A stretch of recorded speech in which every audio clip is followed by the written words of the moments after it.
BP അപകടം ഉണ്ടാക്കുന്നത് നമുക്ക് എല്ലാവർക്കും അറിയാം. എന്നാൽ ഞാൻ നിങ്ങളോട് പറയാണ്, ഒരു പ്രത്യേക തരം BP ബാക്കിയുള്ള BPയേക്കാളും അപകടങ്ങൾ ഉണ്ടാക്കുന്നുണ്ട്. ഈ പ്രത്യേക തരം BP ഏറ്റവും ലേറ്റ് ആയിട്ട് മാത്രമേ കണ്ടെത്തപ്പെടുന്നു. ഗവേഷകരെല്ലാം ഒരേ സ്വരത്തിൽ പറയുന്നുണ്ട്, ഇതാണ് ഏറ്റവും മാരകമായ BP. ഇന്നത്തെ വീഡിയോയിൽ ഇതെന്താണെന്നും ഇതെങ്ങനെ കണ്ടെത്താമെന്നും ഇതിൽ നിന്ന് എങ്ങനെ രക്ഷപ്പെടാമെന്നും നമുക്ക് നോക്കാം. നമുക്കറിയാം, BP കൂടുക എന്ന് പറയുമ്പോൾ അതിലെ വാല്യൂ നമ്മൾ നോക്കും, 150, 160. സത്യത്തിൽ ഈ വാല്യൂ മാത്രമല്ല ഇതിലെ ഘടകം. എപ്പോൾ BP കൂടുന്നു, എങ്ങനെ BP കൂടുന്നു, ഈ രണ്ട് ചോദ്യങ്ങൾ ഇത് വളരെ പ്രധാനപ്പെട്ടതാണ്. നമ്മൾ ഇന്ന് സംസാരിക്കാൻ പോകുന്ന BPക്ക് ഒരു പ്രത്യേകതയുണ്ട്. നമ്മൾ എപ്പോൾ ഡോക്ടറെ അടുത്ത് പോയി BP ചെക്ക് ചെയ്യുമ്പോഴും ആശുപത്രിയിൽ വെച്ച് നോക്കുമ്പോഴും BP നോർമൽ ആയിരിക്കും. പക്ഷെ അല്ലാത്ത സമയത്ത് നമ്മൾ പോലും അറിയാതെ BP കുത്തനെ കൂടുകയാണ്. ഇതിന്റെ പേരാണ് മാസ്ക്ഡ് ഹൈപ്പർടെൻഷൻ, മുഖം മൂടി വെച്ച BP. സാധാരണ നമ്മൾ കാണുന്നതിന്റെ ഓപ്പോസിറ്റ് ആണ്. എന്ന് വെച്ചാൽ പല ആളുകൾക്കും ഡോക്ടറെ അടുത്ത് എത്തുമ്പോഴും ആശുപത്രിയിൽ എത്തുമ്പോഴൊക്കെയാണ് BP കൂടുക. ഇത് അതിന്റെ നേരെ വിപരീതമാണ്. അതുകൊണ്ട് തന്നെ ഈ BP കണ്ടുപിടിക്കപ്പെടാതെ പോവുകയാണ്. കണ്ടുപിടിക്കപ്പെടാതെ പോകുന്നത് കൊണ്ട് തന്നെ ഇതിന് ചികിത്സ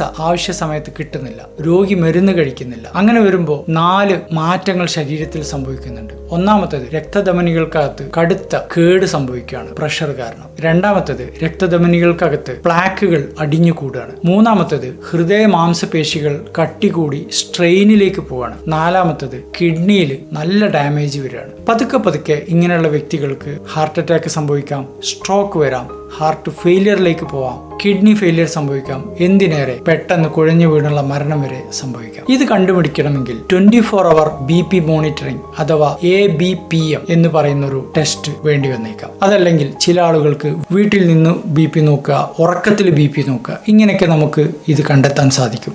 മാസ്ക്ഡ് ഹൈപ്പർടെൻഷനുള്ള വ്യക്തികൾ കൃത്യമായ ചിട്ടകളും ഭക്ഷണ കൺട്രോളും മരുന്നുകളും ഉപയോഗിക്കേണ്ടതുണ്ട്. നിങ്ങളിൽ ആരെങ്കിലും എപ്പോഴെങ്കിലും BP ഇല്ല എന്ന് വിചാരിക്കുന്ന ചെറുപ്പക്കാർക്കായിട്ട് ഈ വീഡിയോ ഒന്ന് ഷെയർ ചെയ്ത് കൊടുക്കുക.